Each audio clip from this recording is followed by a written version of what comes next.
Good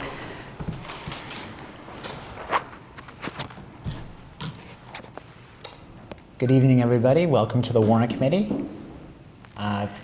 Karen, if you could read our attendance for us, please. Certainly. We have Tom Caldwell, Steve Rice is on Zoom, Lori Connolly, Jay Flumley. We have Andrew Coe, Macy Lee, Peter Mon, Brian McGuire, and Judy Steele on Zoom. Great, thank you very much.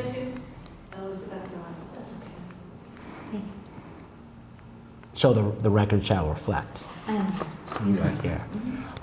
Thank you very much, Karen. Welcome, everybody. Thank you all for being here, and for those online, appreciate it very much. As you saw from our agenda and from our previous discussions, we are very fortunate to have our town administrator here tonight, Nick Milano, to do kind of a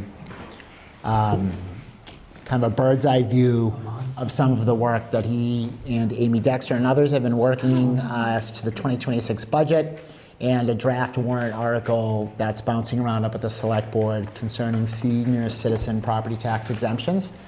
But as is here on number 2 on our list, we have a special town meeting. There has been conversations at the select board level. You may have seen at the last meeting about a potential February or March meeting.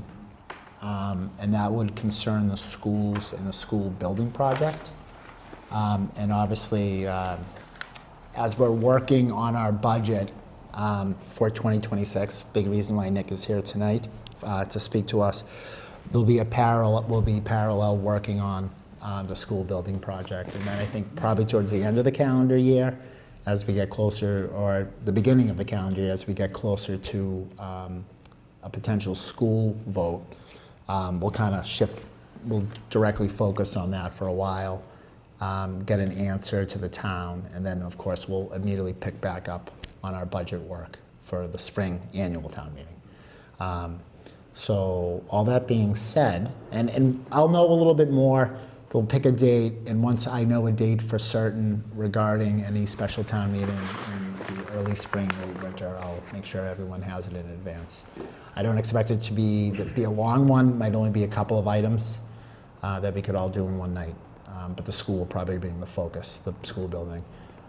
So all that being said, if I may, Town Administrator, could you please come to the table? Of course. Thank you so much. How's it going? Doing very well. Thank you so much, Mr. Milano, for being here tonight. Sure, happy to be here. Yeah. Now, some of you received, and our town administrator forwarded a very voluminous document to us. I have it up here, and it's something typically that we deal with. It's just the draft fiscal 26 budget that's currently being prepared in the building here. So I asked Nick to come in to discuss a little bit about that work, kind of what goes into this, maybe give us a peek into some of the thought process for this fiscal year. And obviously, as I had mentioned, and it's on the agenda, the senior citizen property tax exemption. So just kind of give us some ideas about that. So Mr. Milano, the mic is yours, and go discuss anything in whatever order you think is the most appropriate for us. Very good. Thanks for having me back. Happy to be here. And obviously, we'll be spending some time together over the next 6 months, so I look forward to it. So I'll touch on a couple of things related to the revenue side of the budget first, just a couple of updates since we last met.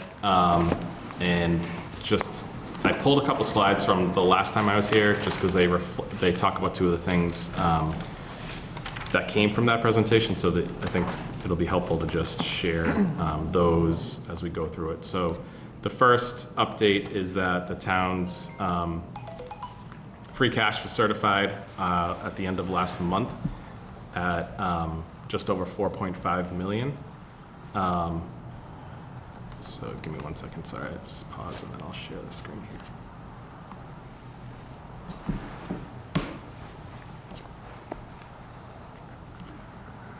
All right, so what you have is just this is the history of free cash slide that I shared last time, and we talked a bit about it, but I have added in the figure for the close of fiscal year 24, which shows just slightly over the $4.5 million number.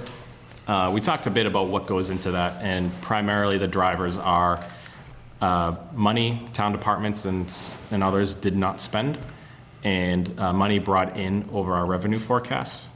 Those two figures were, I'll just give you round numbers in one moment.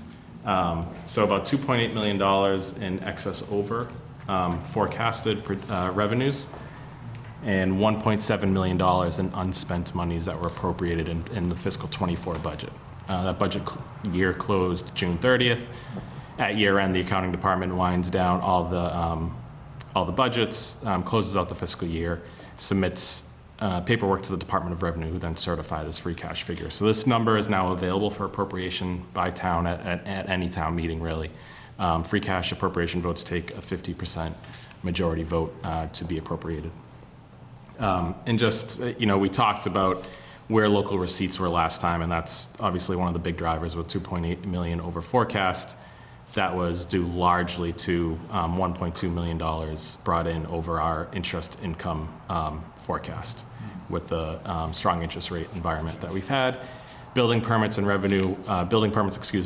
high, several $100,000 over forecast. So these are what's driving that free cash. And then on the flip side, some of the departments that underspent their budget, police department due to staffing, health insurance due to fewer employees on health insurance than anticipated. You can trace a little bit that back into staffing levels.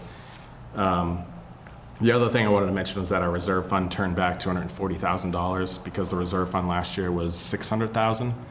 In this year's budget, the reserve fund is $250,000. So the reserve fund, we had adjusted our revenue forecast this time last year, and we went to town meeting, and we had town meeting move those anticipated new revenues into the reserve fund. So they would do this. They would close out the free cash if they weren't needed. Those are the big items I want to touch on. A lot of the under-expended budgets typically are due to staff turnover. Sometimes we get budget forecasting wrong, and we'll keep that in mind as we go into this year. If we were a little too conservative in places, we use this as an opportunity to think about where are we overly conservative and can be a little bit more hopefully realistic in our forecast. So that's the free cash piece. That came out, I think it was October 11th was the date that was certified. And some of you here a couple of years ago was certified in the spring of 22. So fall is when we typically do this. We want to see it. So it just gives us this clarity moving forward as to what all of the options are as we think about the fiscal 26 budget, excuse me. And then lastly on the slide, I just threw where free cash went. So at the close of fiscal 23, it was $3.3 million in free cash, and it was used, close to $955,000 was used in the capital budget.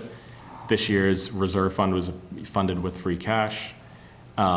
We've talked a bit about the pension system that's fully funded. So $1 million is going into the pension system to help keep building up those reserves in the pension system. So that was funded with free cash.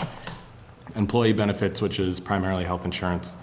And then the school building committee had a $400,000 appropriation of free cash in, I think, December of last year. And then lastly, the opioid settlements money, that hasn't been appropriated yet, so it's actually in the 4.5. That's in this year too. We just didn't appropriate all of free cash last year, so we closed out last year with a balance of 155. That these monies are with can only be spent on certain things governed by the settlement with the prescription pharmaceutical industry, and the health department's having a forum Wednesday night to start talking about how Milton should put these monies to use, and this is the first amount of money that we have received from those settlements. So that's free cash, $4.5 million at the end of the day, available as we proceed into this fiscal year. So, so I'm probably overthinking it, but the opioid settlements, am I to understand it correctly that every other line is what I would think of as free cash, we can spend on anything, we spent it on this. The opioid settlements, is that free cash that we got from the opioid settlement and we're not allowed to spend on anything else, and so, okay. Yeah. A municipal finance accounting issue where it was treated as by the state. We had to accept it as general fund revenue, and then it had to be appropriated. They've now changed the bookkeeping procedures where once received, the money can flow to a special account that can then only be appropriated under the rules. So they've changed the law on it. So for the first year, everybody got this money that closed out to free cash for the most part, and then had to figure out what to do with it. We haven't touched it yet, but we will have to at a future town meeting. We just have to appropriate that into this new special revenue account to be used in the future by the health department. I have a question.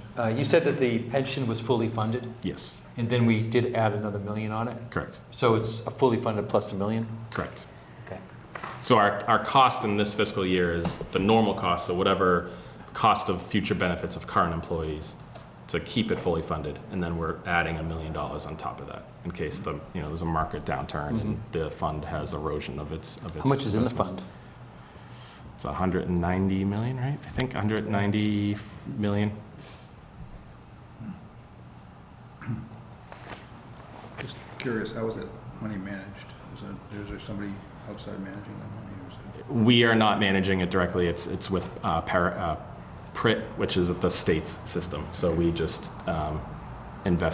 follow the state's investment, and we're not managing it ourselves. All right. And then the other new news is about new growth. So I showed this slide last time, which is just our tax revenue. And if you see in fiscal 25 column, for new growth, we had forecasted $1 million. New growth is captured up and until June 30th of the prior fiscal year. So the Assessors Department at the end of the year finalizes their numbers, submits a report to the Department of Revenue at the state, and then they approve our new growth. So in fiscal 25, which is the current budget year, it's actually 1.29 million. So about $300,000 more than anticipated. And this is tracking with what our recent history has been. We've been closer to 1.25 million, as you can see, in the past couple of years, which is good.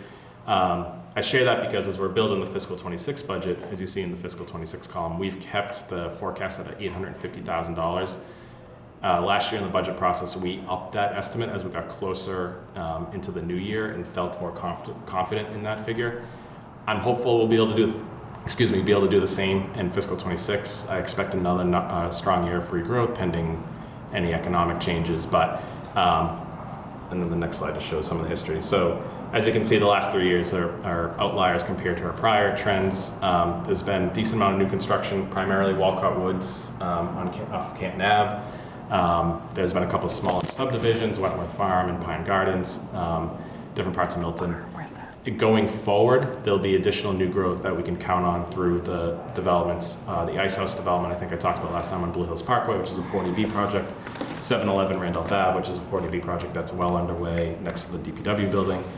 And then two more, 936 Brush Hill Road and the East Milton 40B in East Milton Square. Have not been permitted yet, but we expect that those applicants will be moving through the building permitting process and begin construction. So those might not have as much, but we are in decent shape to expect strong new growth again this year. So those just two quick revenue side updates I wanted to share as they're new since we met last time. Nick, may I? Yeah, I'm embarrassed. Where's Pine Gardens?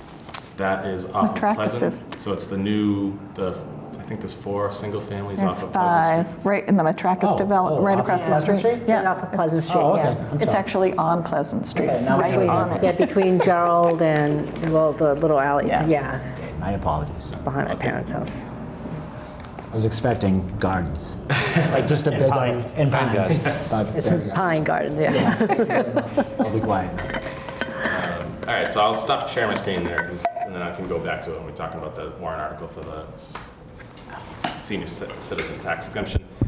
Just as an overall update on the budget process, as the chair mentioned, we have distributed fiscal 26 departmental budget requests. Those are in form of a Excel workbook for each department.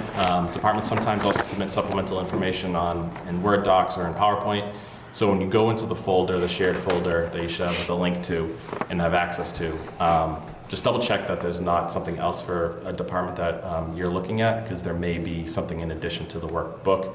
There are multiple tabs within the workbook.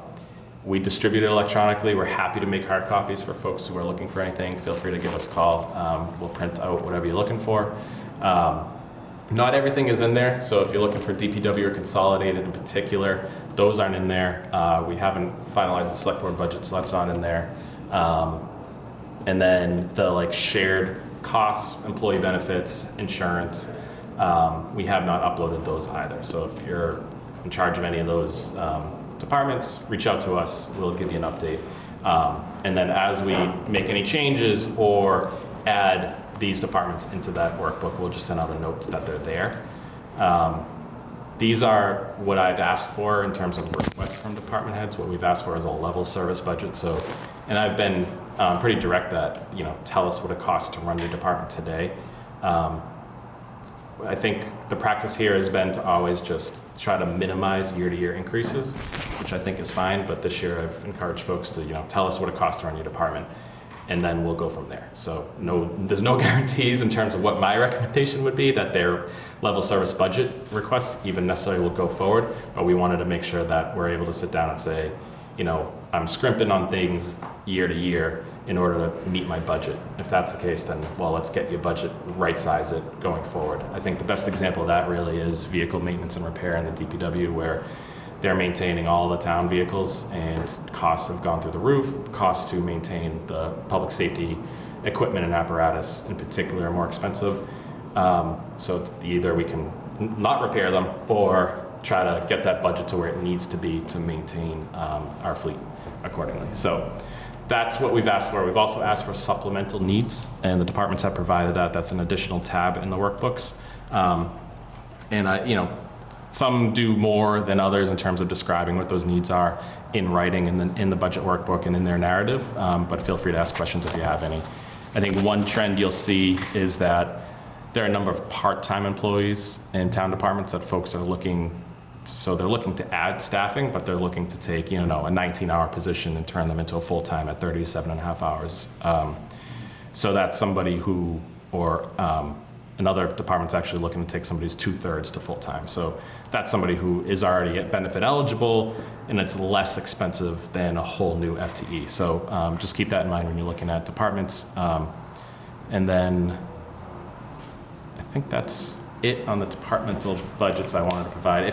If you're going through them and you have questions, obviously reach out to the department heads. Feel free to reach out to Amy as well, Finance Director Amy Dexter, with questions. She's been away, but will be back tomorrow.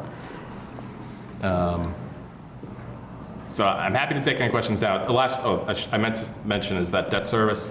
Our debt service budget hasn't been updated yet either, and that's another one of those big other departments. It's not a department, but it's an account that is expensive and has a big dollars assigned to it. So we'll get those in shortly and hopefully have everything wrapped for I would say in the next few weeks for everybody to review. Happy to take any questions if anybody has anything kind of on a higher level about the departmental budgets. See, Judy's has her hand up. If we could just take Judy first. Judy, you have a question? Yes. Nick, I have a curious question. When I was going over the cemetery budget with the department head, I never realized that town departments were paying stormwater taxes. Can you speak to that? I mean, it's a huge number. Well, from my perspective, it's a huge number. It's $17,000 for stormwater, and that's in their budget. So my question goes to this: is all town-owned property subject to stormwater? Yes, every public property was not exempted from stormwater when the fee was put into place, whether it's a school, town building, or otherwise. Everybody's paying into the stormwater fee. And by the flip side, all town school departments and buildings are paying for water and sewer usage as well. Okay. And just another follow-up when I was going over the cemetery, if you could explain what longevity is in there, when they line item what each staff member will receive in salary, there's a column for longevity, and I seem to have missed that in the prior years. Could you speak to that, what longevity means? Sure, it's a payment in the union contracts, depending on the union, depending on the years of service, for just that, for years of service. So some of them are $50 after 5 years, that goes up $50 a year. And the different contracts have different stipends. Longevity is one that I think is across just about all of them. It's across the non-public safety unions. But it's just that. It's an additional payment somebody earns for years of service, depending on which contract and which union they're in. Thank you. Sure. And all those union contracts are on the town's human resources page if anybody's interested in taking a look at them. Right? Yeah. Question, do you give any guidance on inflation to any of the departments? Because I did see like a 10% inflation number in one of the, I don't remember which one it was. No, all I have said is tell us, look at your past expenses, look at your past usage, and tell us what you think it would cost you to run your department in fiscal 26. And then as we go through it, we might go to somebody and say, Yeah. that's a little high, that's a little low from there. Sure. JD, you have a question? Yeah, I think I do. Are we wrapping up the budget conversation?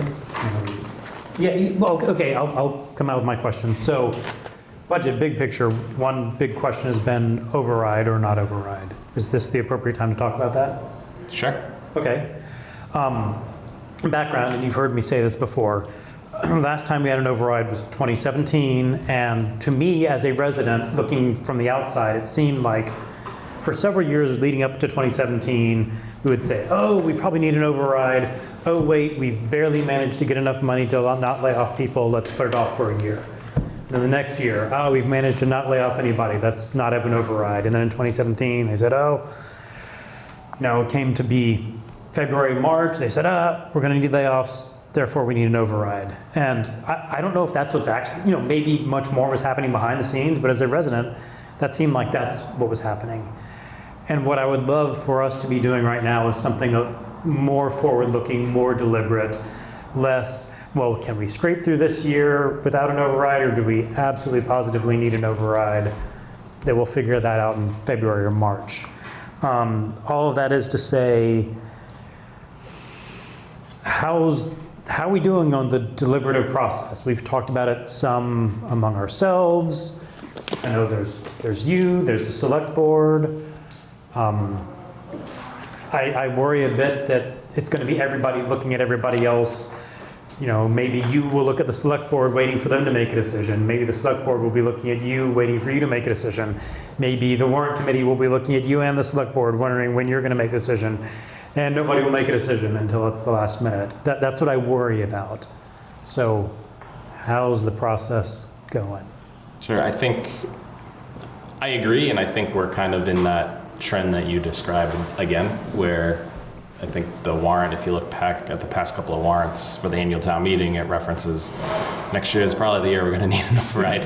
And again, we've not had that happen. And I think from a,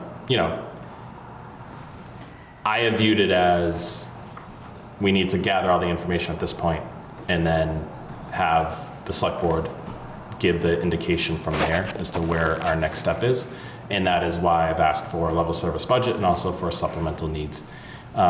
It's why we've been trying to get that free cash certified right away so we know what tools we have going into the budget year with a longer run forecast. I think ultimately the other elephant in the room is the school project, and that is what will be another big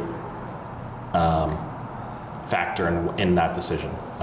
And we expect to hear news about the school building authority and whether the town will be invited into that program, end of November, December timeframe. I think at that point we have gathered all the budgetary information necessary to give the select board a clear pathway to either what a tough balanced budget year might look like without an override, or what an override could do as an alternative. but that decision I think will be made in concert with whatever the next step is on the school project. So I would expect and hope to have clarity around that by December, because saying we're not comfortable with potentially, dialing back budget requests to get by another year without an override, and throwing, one-time monies at the issue, let's go in another direction. But that then opens up, as you well know, another conversation is, okay, what's the right number? And how do we build it to be sustainable? And where we're at is now we have all the information to forecast better over the next several years, so we can work on that. But I wouldn't expect a firm decision made until, I would say, hopefully December, and if not, then early January. So that clarity is there moving forward through the rest of the budget process. But it is still, I think, subject to kind of the other big thing that's happening in town. In terms of when a decision will be made, not necessarily whether or not to have one. I'm not sure I completely followed that, but I guess I will say, when you say collecting information, the select board is the one to make the decision. Ultimately, it's their decision, is my understanding. But what role can we play? I'm specifically thinking about, can we help the select board make a decision? Can we provide information to them? They've got a lot on their plate. You've got a lot on your plate. We maybe, is there something we can do to help give information to the select board to help them make a decision? I would love it for it to be a decision made together. I mean, it's their decision by law, but I would love for it to be a decision that the select board makes in concert with the warrant committee and with our view on the budget. Yes, sir. I mean, I can follow up and get back to you once I check in with them and go from there. But I think providing feedback, including criticism of how the budget may or may not work over the next couple of years, and how do we set it up to be sustainable over the next couple of years is always valuable. So we'll take that with open ears as we gather, pull everything together to put in front of the electeds to say, here's the lay of the land, here's two pathways, which door are we opening, And I'll just, the other thing, for folks who are not, it's been several years since there was an override, is that we have to prepare that balanced budget no matter what, because the warrant will include, it's really two budgets. So there's this work to get to what is a pathway to a balanced budget without an override has to happen, because it needs to go on the warrant to give the town meeting members that opportunity to vote on one or the other. And that's work that will have to take place regardless of whether or not there's an override.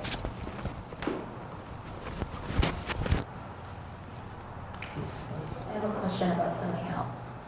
Change the subject a little bit, it's still related to what. To the 2026 budget? It's related to that, yeah. So, with respect to some of these open positions that you said a lot of the free cash comes from, obviously, I think it would be the goal of the departments to fill these positions. For example, I was looking at the police, it seems like there are a few positions open. Do we know, do we have a general sense of what the cause of not being able to fill those? Is it just that people have left, there's just natural turnover, it hasn't been filled yet? Is it non-competitive salary? Is it there just aren't enough people in policing right now? Or just, doesn't have to be that specific department, sure, but in general, sort of, what's the issue? So I think the places where the two most vacancies are police and DPW, so I can speak to those two in particular. Public Works, I think it's more a matter of being competitive, and what's tricky about Milton is we're competitive with our peers, but we're not necessarily competitive with Quincy and Boston. And because of our geographic location, it poses a challenge for us. We're competitive, again, with the Norwoods and the Dedhams of the world, but not necessarily Milton and Quincy. And we're also can't compete with National Grid and Eversource, which again, more so than my experience in other communities, that is a place where people will move to. We've made some small changes. The Public Works right now is doing on-site and during the workday training for CDL licenses. So there's 6 employees currently in that program. the goal and the challenge will be retaining them once they earn those licenses. But it's a matter of, I think it's a tough job market in that field, and with municipal salaries a little bit slower to catch up than others, and there's just some entities that we just won't compete with. On the other hand, with police, it's, I think, digging out of the lower staffing that they ran into with a lot of turnover in the past couple of years. I think they're at 2 vacancies currently, and for that, we are in civil service, so it takes time to go through the civil service process to hire. Then there's a police academy that takes 6 months, and then there's several months of field training after they get out of the academy. So that is it's a long runway to take somebody from they sign the list, want to be appointed as a police officer, background check, academy, training, and on the road. And by then, there's often that turnover that just happens naturally. So that's been, we're in good shape. The department has been able to staff back their traffic management and community services department, which we had taken staffing out of. So it's in better shape than it's been, but we still have a couple vacancies to work on. And we just called for a list of potential officers, so we'll be hopefully sending somebody to the academy soon. So it's a longer runway for police and DPW. It's a bigger, kind of knottier question to resolve, unfortunately. I don't know if you know the answer to this, but the town trains for CDL licenses for DPW? We brought somebody in. So we hired a trainer to come in. So under the new rules, we can't anymore. Right. They used to be able to, but you can't anymore. So we have brought somebody in to train up to provide this. Right, they have to be certified. Correct. A lot of companies do this, and our company used to do it, where they, if you pay for their training, you get a commitment from them to work for you for like at least a year or something like that. It's something we'll talk about with the union contract that's up in June. We do pay a stipend, a small stipend for folks who pass and are CDL licensed. So that's already in place. For this program, we're offering it on site during work, but we didn't pay for it. But those are options that we're continuing to look at. And we'll see how this goes as well. It's a thought, yeah. Thank you. Any other questions? Lori? But Nick, you made a comment that it was, I might be wrong in what you said, cheaper to move somebody from a part-time position to a full-time position than bringing somebody on full-time? No, I meant that if their ask is to make somebody who's part-time full-time, it's not as expensive as going from 0 to 1. That's all I meant. Okay, got you. And then there was, I can't remember which department it was, but there was on the needs-based page for position, or it was just the needs-based. It was a position and it was labeled like approved, but vacant? Probably approved but not funded, maybe the library. So a couple of departments have established or gone to the personnel board requesting that a new position be created and established. Okay. But they have not been funded. Last year, the fiscal 25 budget, or maybe fiscal 24 budget, funded a new part-time position at the library, but not a full-time position. They had requested and gotten approval from the personnel board for creating the position. Okay. But they have not received funding for that position yet. So does the personnel board determine if they need another position or that this is a new position instead of administrator 1, administrator 2, or something like that? It's it's not an additional FTE under a position that's already established. It's a totally new position. Got it. Okay, thank you. What's the threshold, what is the town threshold for part-time versus full-time, 32 hours? Or? Benefits accrue once you average, I think it's 2,000 hours over the course of a year, or there's some look back, but we try to keep, there's been different ways it's been applied. Our approach now is 19 hours or less. It doesn't make sense to have somebody at 30 hours necessarily when they're eligible for all the retirement and health insurance benefits, but we're not getting that last day of work out of them. So right now, part-time is typically moving forward would be 19 hours, but there are positions in the town department set up that are greater than the 19 hours, and they're benefit eligible at that point. It's 30 hours to be eligible for retirement, and once you cross the 20 hours a week, you're eligible for health insurance. And was that, you said it's not uniform across departments? Or There will be different like the building department has a couple of employees that are 2/3 time. They have a couple of employees who are 2 days a week, so 16 hours. So it kind of varies in that sense, but we try to limit anything to 19 hours or less unless it's already been established and has been in place. Thank you. Sure. Are there any other questions you have just regarding anything the town administrator sent, or just maybe things you're not sure of or don't recognize? I guess the only other thing, are there any outstanding claims or lawsuits that, other than the communities, BTA, that we should be aware of that are pending? No, anything will have been disclosed in the audited financials. I'd have to look to see what's in there, but we can pull that for you.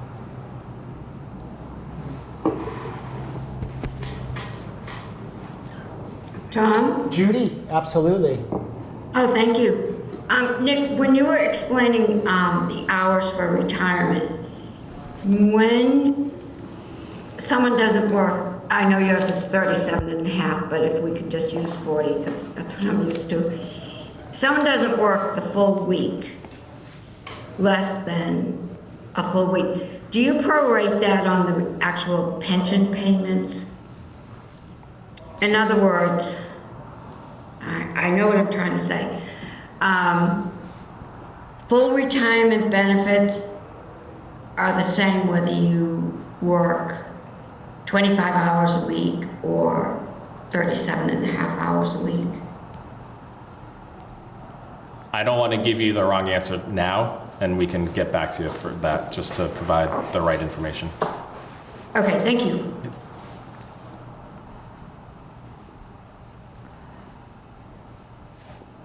Anyone else? Liz? So I noticed, for example, with the fire department, I'm just looking at the ones that I'm signed to, but they have a lot of money coming in through grants, which is great. Do we have a specific process by which people find those grants? Are they just sort of the same grants that they apply for every year? How do they find that, and how can we kind of help them, or what do they need for that? Generally, there are public safety grants that departments typically just get on a recurring basis. The Council on Aging gets an Elder Affairs grant recurring based on the number of, I think it's people age 60 plus. It's a certain amount per person, 60 and over. So there are those grants that are out there that are just kind of, if you exist, you will get them. The competitive grants that it's kind of a decentralized system. There's no grant writer on staff. There's nobody necessarily assigned to it. Our office is available to help, and the state is very good about alerting to you as to what programs are available. We try to apply for anything we can. Chief Madden last year had applied for a federal grant for, it's called a SAFER grant, which would pay for staffing for 3 years, and then the town has to take over that whatever those costs are. That grant application was unsuccessful, but that was a FEMA federal grant that is paperwork intensive and not the easiest to fill out. We have another FEMA grant through the Building Resilient, and something, it's BRIC, B-R-I-C, so Building Resilient something communities probably. But we have a $140,000 design grant to redesign a pump station over on Granite Ave that is susceptible to flooding and sea level rise. So that was a successful effort, and so it really depends on the department, but it's not like there's somebody who's assigned to facilitate those efforts. Okay, thanks. Allison, did I see your hand up?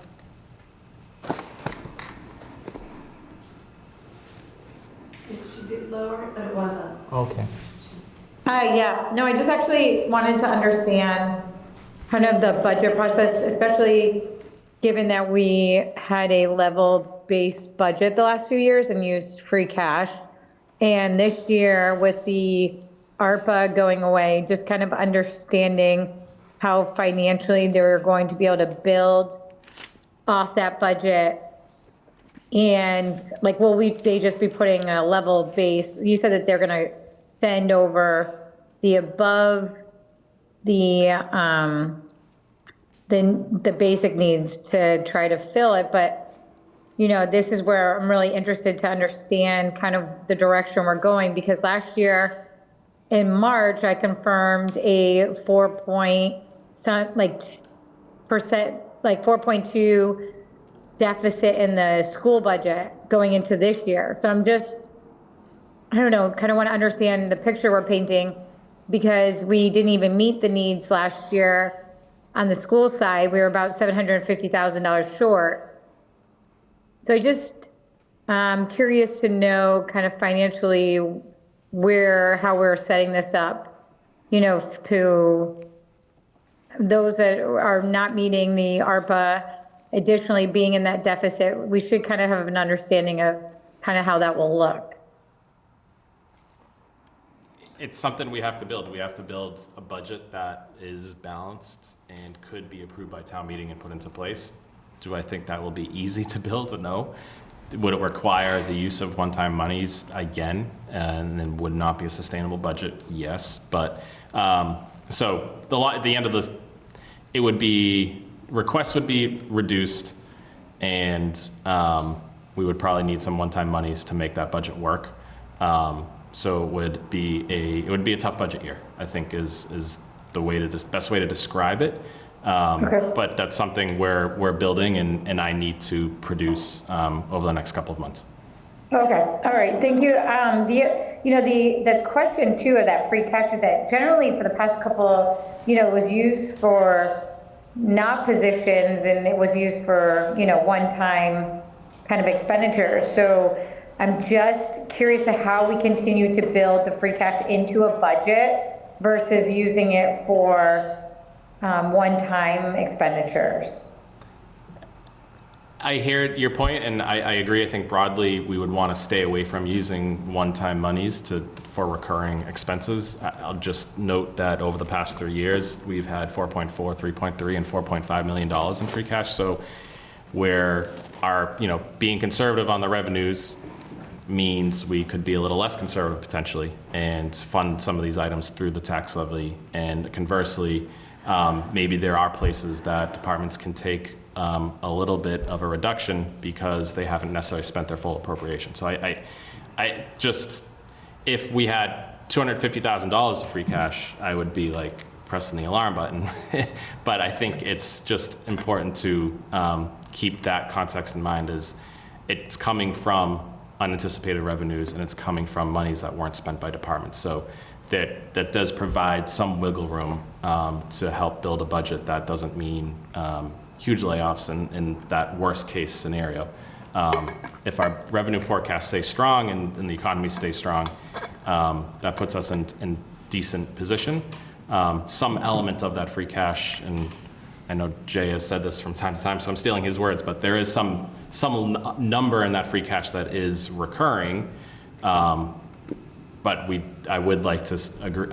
I agree with you. I'd like to move away from this process of one-off budgets and not building anything that's truly sustainable for residents to expect.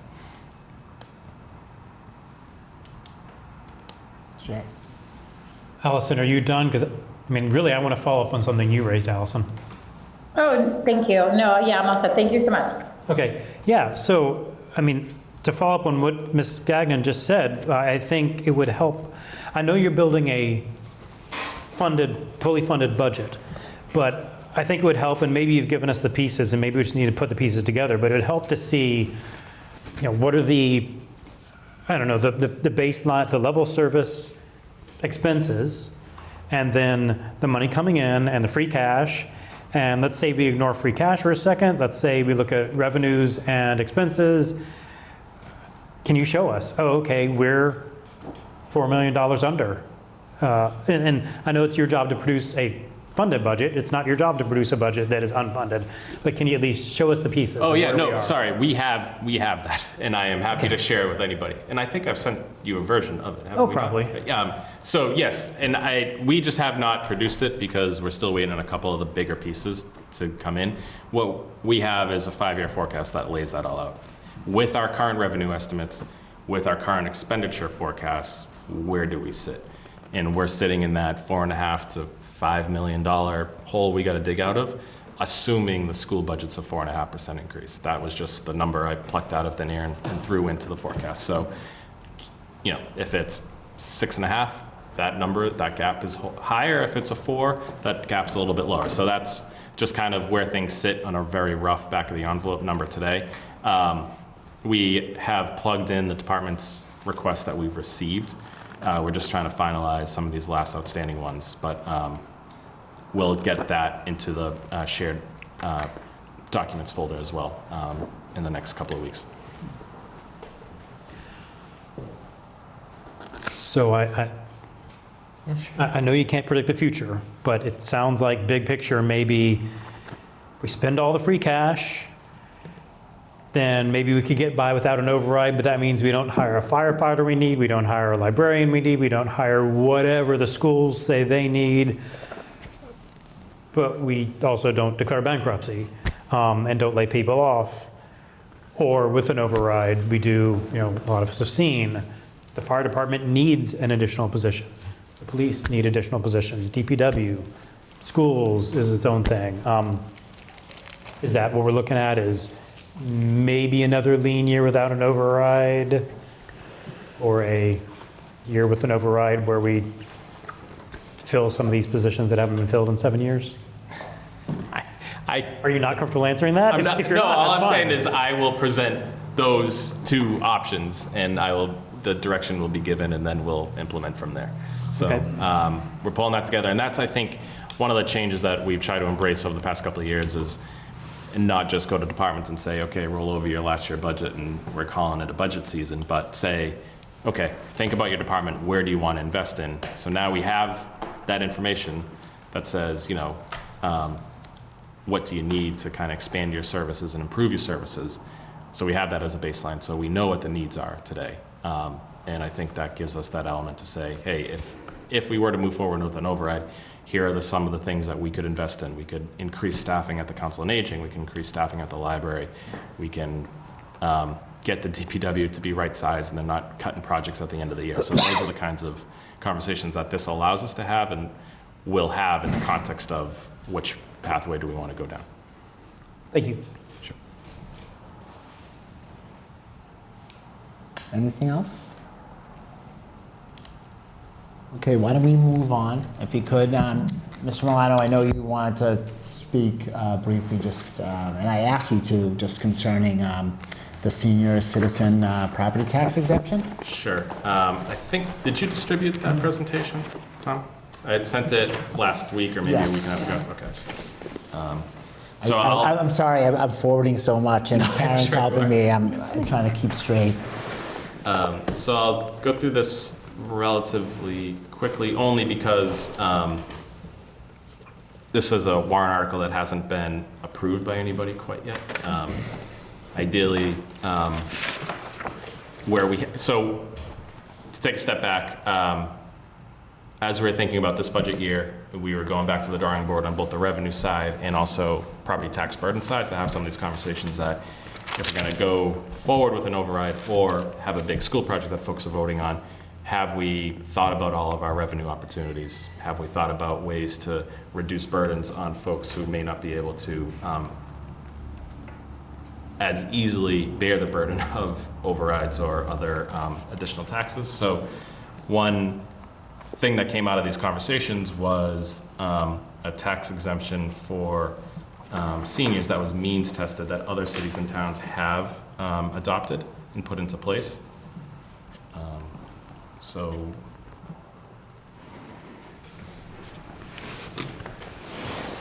the idea was, you know, what is something easy to understand, administer, apply for, and provide? We don't want to create something bespoke to Milton and then have 100 pieces of paper to be filled out in the assessor's office for folks to benefit from it. So we wanted to come up with something that was also means tested, so using somebody's assets to determine whether they should qualify for, in this case, a tax exemption. And the solution was to look at something that tracks the senior circuit breaker tax credit, which is a tax credit that is available through the Massachusetts Department of Revenue for seniors today in Massachusetts. So it's an annual tax credit that seniors are eligible for if you meet certain criteria. I've listed all the criteria here, so older than 65, and then in tax year 24, your income must be below $72,000 for a single individual, and I think it's $91,000 for a head of household. There's a typo there, it's not $1,000, I can guarantee you that. I think it's Change 72. the numbers. I updated them for 24. So I think it's 72,000 for a single, 91,000 for people filing joint, or 91,000 for a household. I'll have to update those. Sorry about that. 109,000 for married couples filing a joint return. So if you're a homeowner to qualify for this tax credit, this is not the Milton version. This is just the state version. If you're a homeowner, your tax payments plus half of your water and sewer payments have to exceed 10% of your total income for the tax year. And then if you're a renter, it's 25% of your rent must exceed 10% of your income. There's a new slide that I put together that shows an example of that math, but the point is not everybody earns the maximum. It's a sliding scale depending on what the math tells you. And then the last piece of it is that the assessed valuation of the home has to be below the 1.172 million. So it's 1,172,000 assessed value that your home has to be below, and that's for the 2024 tax year. So this is an example of how that math works. You take your real estate tax, you add half of your water and sewer payments. If your income, in the case on the left, was $40,000, 10% of that amount is $4,000, so you're $4,200 in taxes, you're $800 and half of your water and sewer, unless your income gets you to a $1,000 circuit breaker tax credit. And then for the renters, similar, you take 25% of your rent paid, 10% of your income, and then you get to a circuit breaker tax credit of $500. So if folks are out there and have not taken advantage of this, you can apply for the prior tax year if you filed and amended something. I think the Department of Revenue page had. I'm not an expert on these matters, but if you think you might be eligible, the information on the website is pretty clear, and they have some videos about it that explain it better than I can. So anyways, we are proposing that we do a home rule petition to establish a means-tested local exemption that tracks the circuit breaker eligibility. So we're not creating any specific Milton eligibility. If you're eligible and receive the circuit breaker, you would get a match from Milton for that amount as a tax exemption on your property taxes. So the variables would be, what is that match? Some communities do 75% of what you get from the state. Others do 100%. Some do 150% of that match. So that's a variable. And then additional eligibility criteria that we've seen communities adopt is that a residency requirement of some amount of years. It's commonly 10 years, because the idea is this is supposed to help seniors who are aging in place in Milton, who have limited income, limited assets, and are living in their home. And so the other item was, no significant assets, and then that if the home is in a trust, the trust documents would be reviewed to make sure that the person who's applying for the exemption is a beneficiary of the trust. Those wouldn't be in the home rule petition language. They would be more for the Board of Assessors to put into place when they develop an application for it. And then that percent match that I described would be set annually by the Select Board, Board of Assessors, or set by town meeting. So some of these are variables, but the idea is you take something that already exists, that people are already applying for, that we would have evidence that they're eligible for, and then provide that locally as a property tax exemption here in Milton. So again, we're using the eligibility from the state, have an annual application process. And I just want to be clear, this doesn't mean that Milton would collect less taxes. It means we would shift the burden away from these homeowners into everybody else. So that's, if you're not eligible for it, your tax bill will go up slightly as a result of this program potentially being rolled out. One thing that other communities do is some I've seen limit the total amount of the exemption. So they'll say they have $250,000 available for the exemption, and then they'll set their match to reflect that. So once they have all the applications in, they'll do the math to figure out what everybody gets. So here are the communities that have done it or are working on it. That was on the list, so you would have seen that in the presentation that was sent out. And we talked a bit. So in 2022, there are 415 filers in Milton who would have been eligible. $468,000 in credit was claimed, and the average credit was about $1,100. The usage wouldn't necessarily be that full amount because folks might be renters, so they're not paying property tax. People might not apply. And talking to a few other communities, they say, count on probably half of the filers being eligible.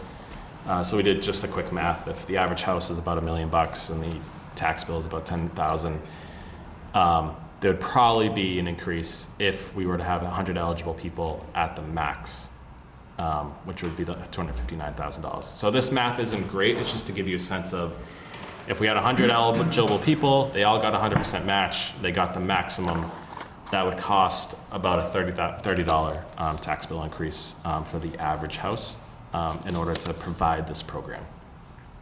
So I went through that quickly, especially the math. I would just say, I wanted to get this out there so that the warrant committee was aware of it.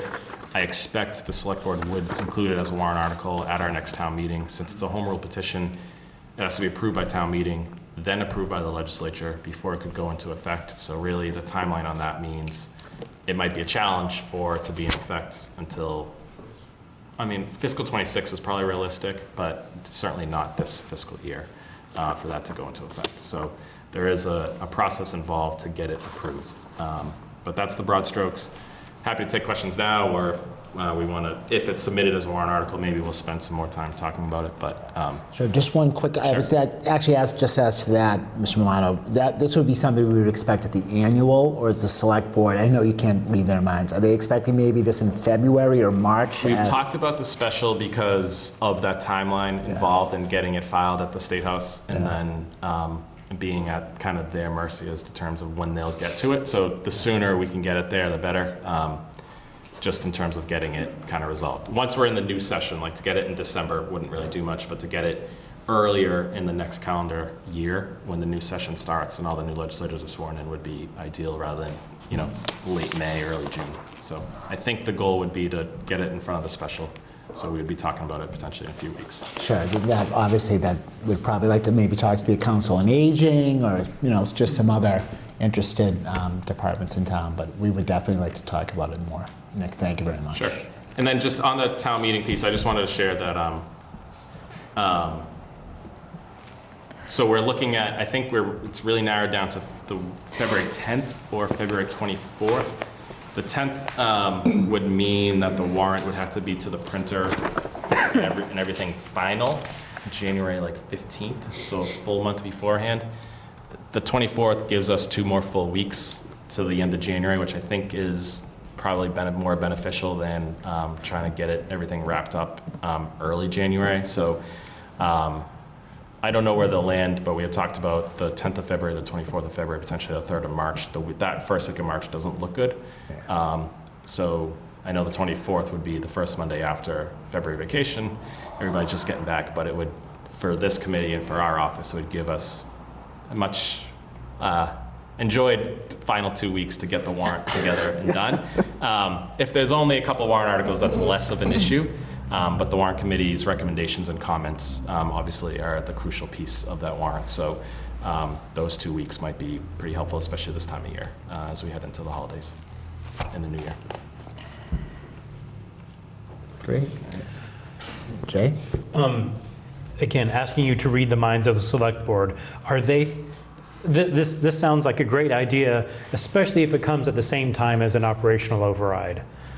Is the select board thinking of moving forward with these independently, or only if we think we're going for an override, we'd do the property tax exemption this year? And I think because There will likely be some big question about property taxes and maybe two Okay. in the immediate future. The idea was let's get it moving Okay. because that is so close on the horizon.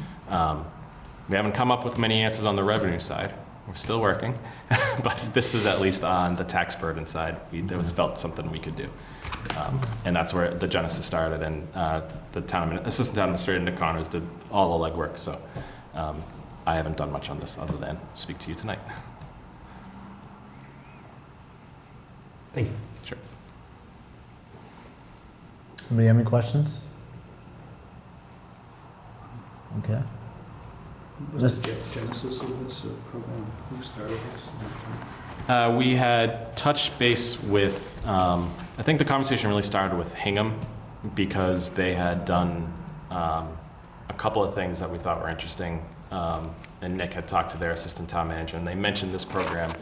And then I think they referenced a couple of other communities, and it was those communities who said, you know, you can create your own version of it, or you can track with the circuit breaker that makes the administrative burden and also like the eligibility piece of it easier, rather than staff here or the Board of Assessors determining who's eligible and who's not. Have some other program determine that, and then Milton's decision are really anything extra for eligibility and the percent match. So it came out of those conversations with other communities. Thanks. Sure. Okay. Seeing no hands raised, Mr. Milano, thank you very much for your time you. and the presentation. We appreciate it. Sure. So the select board will likely, hopefully, have a conversation about the town meeting at our next meeting on the 12th. And if any other warrant articles start to percolate around, I'll keep you updated and let the committee know. Thank you very Thank you. much. Have a nice evening. Yeah, you too. Appreciate it. Thank you.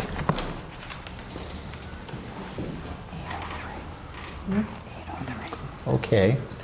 Well, we got a couple of more stuff, a couple more things. I have some discussion down here. If anybody wants to talk about what we heard just with the town administrator right now. I know there's you have your individual assignments. We have a lot of spreadsheets and everything to look at. We will be having Nick in here several more times to talk budget. He was gracious enough to come in. As he indicated, you know, he doesn't have a lot of stuff completed yet. But in my conversations, and as he mentioned today, getting that prior to December, we're ahead of the game now, I think, on both fronts. So budget-wise, and I think hopefully for schools too. So, I don't know, does anybody want to? We can start with the easy one. Obviously, the senior citizen property tax exemption, I think it's a great idea, great program.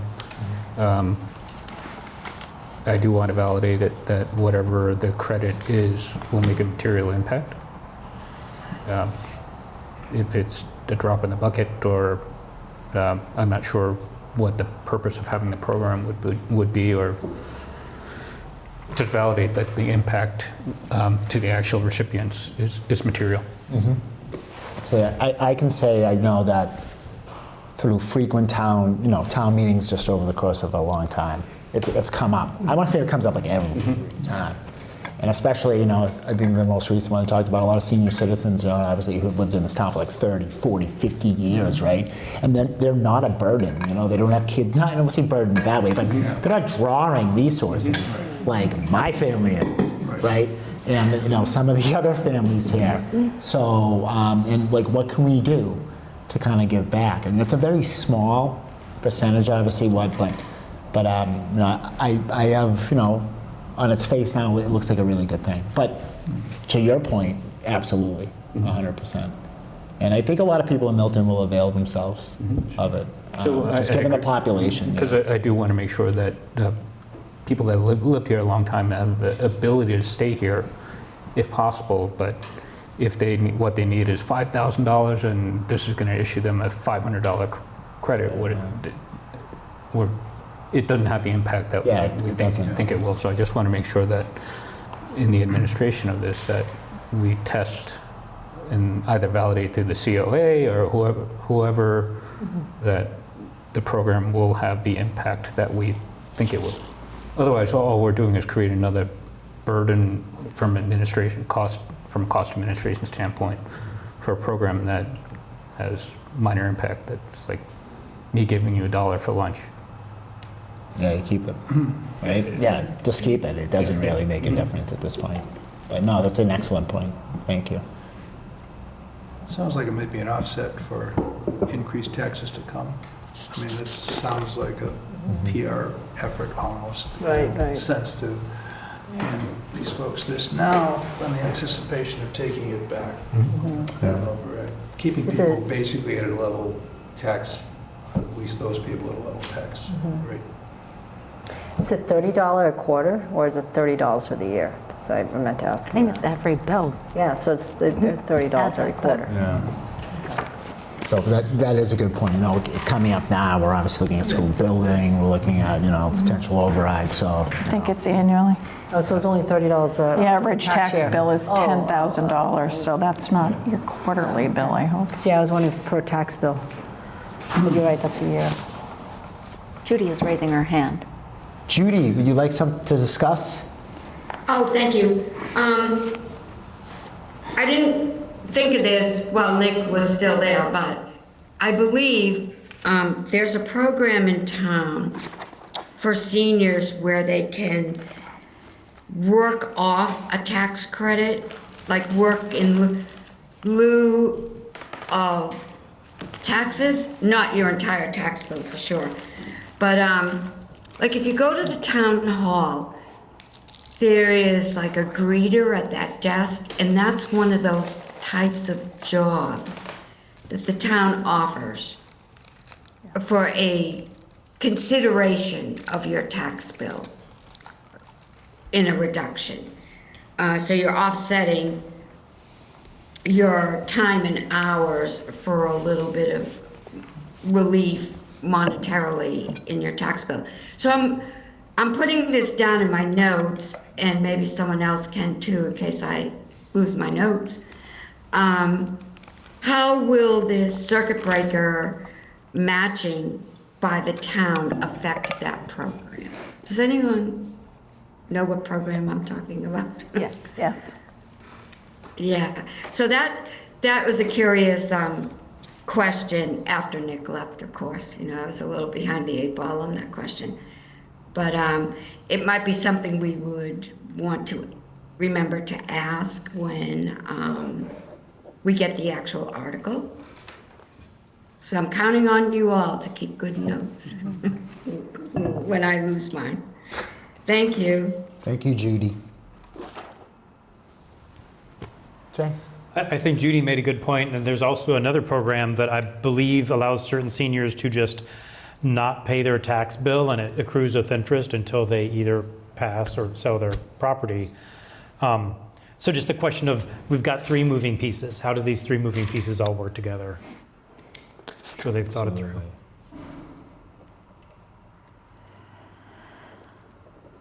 I'm sorry. I'm unaware of that program, though. Is there information on that somewhere, or?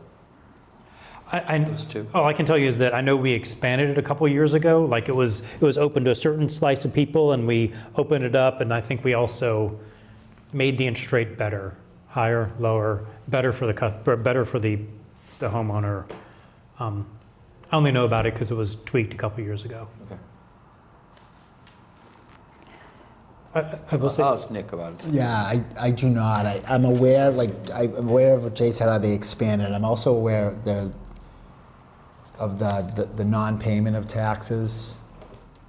I don't have information about that, though, but it would be something good to ask Nick, or look at the town website.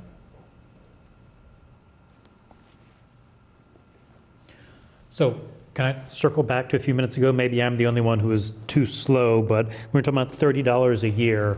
That's the $30 that everybody else in town will be paying more. Okay, not the seniors credit. benefit, Yeah, $30 no, a year. correct. Seniors Their benefit, benefit will be $500 to couple thousand. $1,200.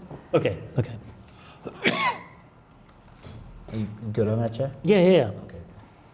It's Liz? not, in answer to your question about the deferral, it's on the Milton webpage. It's in the assessor's department. If you just look at deferral, it's written there. If anybody lying. I'll send them. Oh, thank you. Thank you. And can I ask everyone a question? Did Nick indicate, would the assessors be administering this program? Yes. So it would be the assessor's office. And they would come up with the specific meat of it, I think. So the rules would track with the circuit breaker, eligibility requirements, and then I guess it would be determined at some point what percentage it would be, and if there would be a total amount that would be distributed, or if it would just be distributed like 100% match or whatever percent match, and then the assessor's office would kind of build out all the application process and then administer it. And I heard that there were 415, I think was the number that came out. About half of those people would probably apply. Right. So So it's not it's not a huge number. It's not a huge number, but sort of to your point, I think that from what I always hear at town meeting, it would mean a lot to those people. So I think it's a good program that we should look more into. I agree.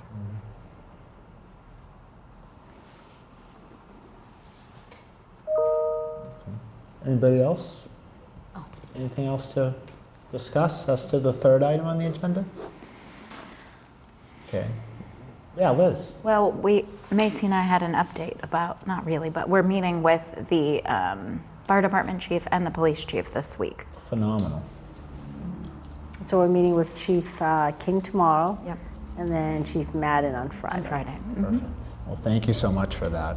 Hopefully these numbers help you. I know in being on that committee for a couple of years, it's kind of stayed the same. So, but it might be, those two departments, public safety, a good chance to talk about things maybe that would be very helpful to the town if they had it in their possession. So, thank you so much. Do they also manage traffic, the police department? Not manage traffic, but Yeah, Chief King will explain there was, and then there wasn't, and now there is a dedicated traffic enforcement officer. great. They also, have, they will handle traffic at the schools Okay. and stuff, but like enforcement, parking, those Yeah. types of things. I think there's one dedicated person. what that does about cameras? Do they manage the cameras that are on the lights or anything like that? Do you know? I will find out. I can ask him tomorrow. I'm just curious because there was a pedestrian that was killed last night. And so the first thing I thought of was I was wondering whether there were cameras, as they that. do Yeah, in the there's city a- of Boston. There's a lot of cameras in Milton. Yeah, oh, good. That's good to know. You can see at the intersections, the blue box. Great. Okay. And do the police department, do you know, I manage believe they those? administer. I'm sure, there's a server Yeah, we'll and find like out, where yeah. that is dumped and iCloud, and it'd be interesting because that gets very costly. Oh, yes, it does. Digital storage of It data. does cost a lot. And if there's like a write over, but we're getting down to a crazy. No, it is very expensive storage, and But thanks for the update. Very helpful. Jay. Now, I don't know how this overlaps with what you're asking, but DPW recently has hired I think a consultant, a traffic consultant. So I don't know how the two jobs domains overlap, but fortunately Liz is working on both. I love to talk about traffic. Yeah. Hate traffic, and I love to talk about it. It would be interesting too, because I know DPW Such are had my thoughts. talked about, some traffic calming measures that they wanted to put into town, and it'd be interesting to see kind of the work, if there's any work between the police, the engineer, traffic consultant, in terms of it, and the traffic commission, and, how they figure these things out, and are they all talking to each other? Well, clearly, the blinky lights that I hate do not work. Where are the blink lights that you don't? one's right Everywhere, there. the stop signs, the Crosswalks, you mean? crosswalks, or just this coming up on the stop sign, or the slow Randolph Ave, you're speeding, blinky, put a camera, ticket my car, and send me a bill. That's Yeah. my suggestion. It's interesting because, due to all of my traffic obsession, I've talked to really everybody that's in charge of traffic at all in this town, and it's very interesting with respect to the blinking lights in particular, because some things are, there has to be a specific amount of traffic in order for the state to allow you to have certain things. And then some of it is sort of too many warnings people will ignore. And so anyway, I really credit the Traffic Commission and the DPW and the police because they really know all of these things. But I mean, I'm definitely interested in that as well. But I think that they do all, to answer your question, they do all work together on this. And so for my tiny little pilot project of the speed bumps on my street, we met with everybody and the select board ultimately voted on them. But it was the police were involved, the fire department were involved, the traffic commission were involved, the select board were involved, and the town administrator. There was a lot of people. It's just a concern because Milton's become such a cut-through town. Yes, It's really awful. is. Last Monday, which is usually a low traffic day, because most people telework on that day, it took some people in my office an hour to travel from Milton to Quincy. An hour In on Quincy. Monday to Quincy to 100 Hancock Street, which I is believe it. it was awful. I believe it. Was that the holiday day? No, no, Okay. it was a regular, but I think maybe Waze was sending everyone as a cut through, whatever happened on 95, people cut through, and that's the problem. This is our demise. Yeah, So when they started doing construction on Granite Ave, it slowed, when they do construction, they like bumped out into the street, which would have been nice if they didn't, but it brought everybody to a slow down on the highway and the regular traffic. to get off, yeah. And people started cutting through all our streets on East Milton. They started just going around. All of a sudden, at 7 to 8 in the morning, there's just like nonstop traffic on the streets. It's just, it's That so wasn't there difficult to get 6 through. months ago. Yeah, get through, even East Milton, I avoid it like the plague, because you can't get out, You can't go anywhere. yeah. And it's just, I don't know, it just seems to have, 11, it's like 11 and 2. That's the only time you can go anywhere in town. it seems to worsen in the last 5 years. No, it's okay, like, it's just, right? Is it just me? Absolutely. It wasn't like that No, 20 years ago. No. It's just, You. Isn't it 5 years?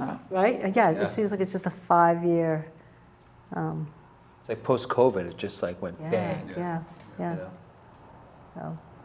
And part of that is we're really hamstrung by, right, the highway, and then some of it's been explained to me that, for example, I live on Governor's Road, which is in East Milton, part of which is in Quincy. So a lot of it is sort of hamstrung by what Quincy or Boston will allow, or the state will allow with respect to the highway. So we can't, I know at one point there were discussions about like closing off part of the road and Governor's Road, and you can't because it affects 'Cause it's Quincy. cut through from Quincy, And it yeah. affects, so it's very challenging, and it all impacts other streets once you do one street, so. I was just grateful when they turned Brook Road into 1 lane. It was 2 lanes, it was a highway. People were just, yeah. They should do that on Randolph Ave. I agree. And yeah, Put down trees down the middle. I agree. Put To that stop end- lights at every street.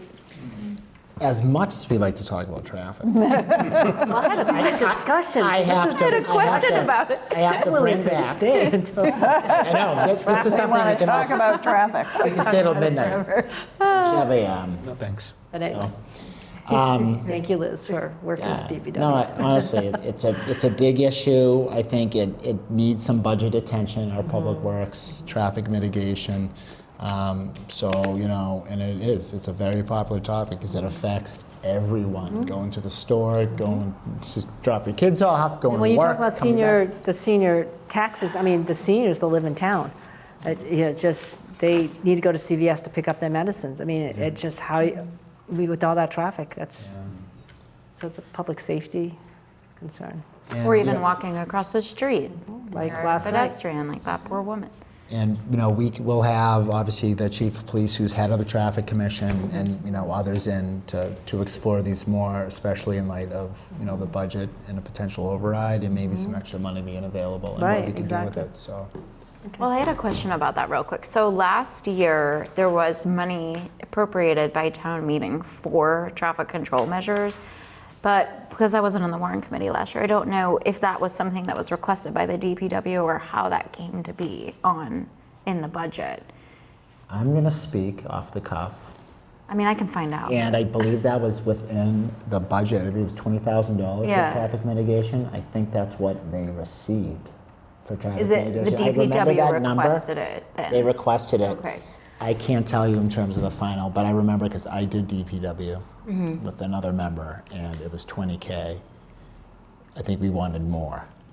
It was 20K for actual traffic. So there was the study part, and then there was like the actual Calming measures. traffic calming measures. So it's more than that. But yeah, exactly, you're right. So that it was like the two things. the two. But So that was through the DPW's request. yeah, and at the time it was Chase Berkeley, a former, and there was a discussion about that, and I think he said it should be a lot more, but it's kind of one shovel at a time type of thing. It was his approach to most of his projects at DPW. Right. Just do the little as I can and then move on. So, but like I said, that's off the top of my head. So, okay, I'd like to just move us on to warrant committee minute approval. Karen, we have minutes that need approval. I would like to say all these minutes are from last year.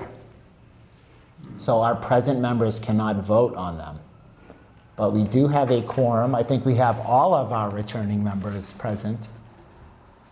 So as you looked at the minutes, we'd like to do an approval of those minutes. Karen, is that? Yeah, if you'd like, I can read the dates again, or we can approve them as a unit. And do you want me to call the people that are here? If we could, I think we should do a formal roll, just because we have this issue. I'm up to any suggestions. This would just be a vote of last year's members as to approving the minutes. Why aren't minutes approved in subsequent meetings? We didn't get to it last year, so now falls on my soul's shoulders. We're trying to be much better with this. I think every committee and board we've had meeting, everyone has issues with minutes, but last year I think we fell behind and we just didn't approve them. So we have to do it now. But as a new member, you don't have to, you will not vote on it. So we're just going to keep it to the returning members. So do you want to read? I forwarded these minutes. He has a question. I'll read the dates and then maybe call the names and folks. Judy, may have. Sure, Judy.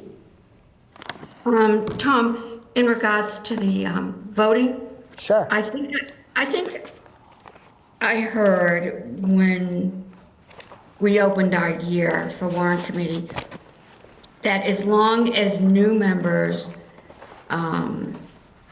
abstained, that would be kosher. Like they can't vote yes or no, I believe. So instead of segregating each group out, new members, returning members, I don't know, what do you think? Oh, that would be fine too. It doesn't, Judy, I don't know, because I don't know we're either. kind of I making just- this up as we go along, unfortunately, because we've never faced this issue, or as long as I've been on the committee, so. Didn't we have that last year where we were a couple of months behind? And I'm trying very hard to remember whether it wasn't that many minutes either. But I know that it really caught my attention when the select board had that facing them. And they went even a step further. You had to figure out whether you were actually at the meeting of the minutes. It was very complicated what they were trying to do. But I think you can't vote on anything that you weren't at. And however we get there is, can be either just calling out. So if we didn't have a quorum of returning members, then the new members would act as the quorum buffer by just abstaining. I think that's what I was trying to say. Thank you. Thank you, Judy.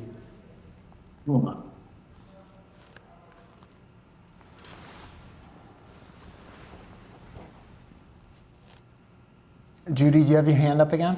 Oh, I'm so sorry. Oh. It's a very sensitive trackpad, so if you even breathe near it, your hand goes up again. Okay, so, Thank you. you know, we have our concerns from a member. I'm not sure what we did in previous years. So, you know, let's, out of an abundance of caution and a belt and suspenders approach to this, may I ask the new members to abstain? Absolutely. Unless, of course, you know, we have you just abstain. And that way the record is clear as to everybody, and we're not singling out anybody. So Judy, thank you for mentioning that. So Karen, can you, and I'm, in this vote, as we're doing it, as I have, you know, it's the expectation that each and every one of our returning members has reviewed the minutes in full. I enjoyed reviewing them. They brought back a lot of memories from last year. Good. They were all good memories. So I trust that you're voting, you have reviewed the minutes. Lori and a few other people did find some mistakes that a couple were significant and they were corrected. So that all being said, Karen, can you start with the first list of minutes that needs approval and then go through the roll? The minutes up for approval are May 8th, 2023. And then for 2024, we have February 5th, February 26th, March 11th, March 13th, March 18th, March 20, March 26th, and March 27th. Okay. And the motion, I will move to accept the Lori? Before you start, I've got changes on 2 already, so I don't know how you want to do them. We probably should have done this before I started to move towards a vote. I know, I'm sorry. I just was rude.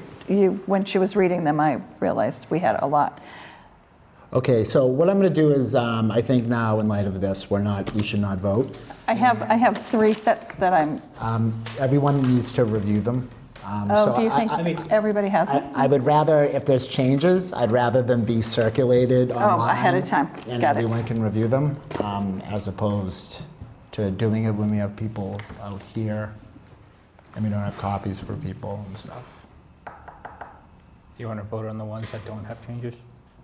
We could do that. Has that been reviewed already by everyone? Well, I don't know if anybody else has any changes or edits or comments. Does anyone have any edits, changes, or comments to the minutes? Okay, so no one does. Okay. So what are the dates of the meetings that you have substantive changes to? Oh, I was going to say the ones that can be approved, that I had gone through and were okay. Do you want to approve those? not all of them. No, I found a couple of others. Okay. Okay, so we're So- going to take some out. Yes. But I mean, it's up to you, however you want to do it. I'm sorry. Yeah, I'm not comfortable doing this on the agenda now. So I did also. So we're going to strike this from the agenda. It's on Wednesdays, so maybe we can revisit it then, Karen. Okay. So I'm sorry. Again, returning members, can we please review the minutes? And if there's any changes, can you alert me and Karen to them?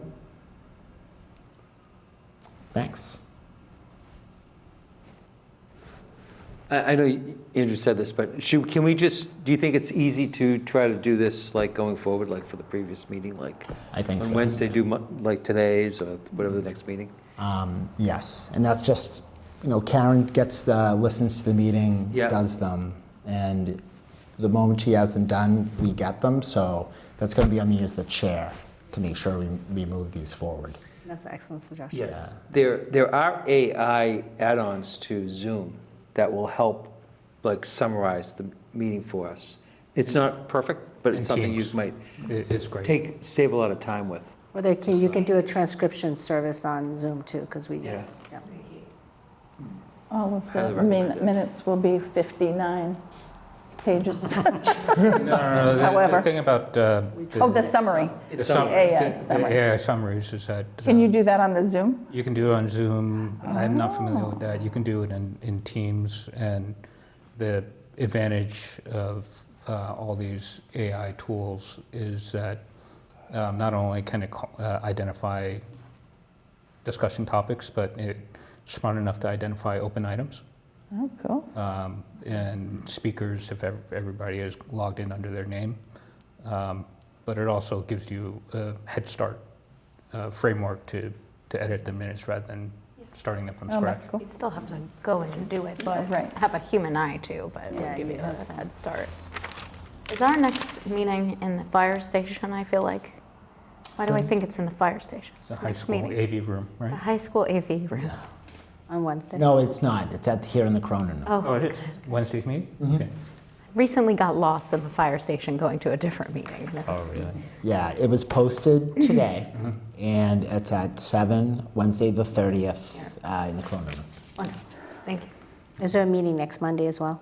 I'm going to. Oh, no, is it a holiday, right? Is it a holiday? No, not yet. That's the following week. What a holiday is it? So I have, we do have future scheduling, Yeah. and there were a couple of more committees that I wanted to invite in, one of them being potentially the planning board. I'm not certain, and they might be just hearing that new right now as it came out of my mouth, but there are a couple of other committees I could maybe like to come in and just discuss their budget issues in light of a potential school debt exclusion. So I think the hope is that the committee is armed with enough information about what else is going on in town, what we're looking down the road in May before we start moving on a school, just to kind of have that in the back of your head. I think it's a wise thing, just so we have a full picture before we make our comment or recommendation. So, anything else about scheduling? I should know maybe by Wednesday or Thursday if we're going to have a Monday meeting.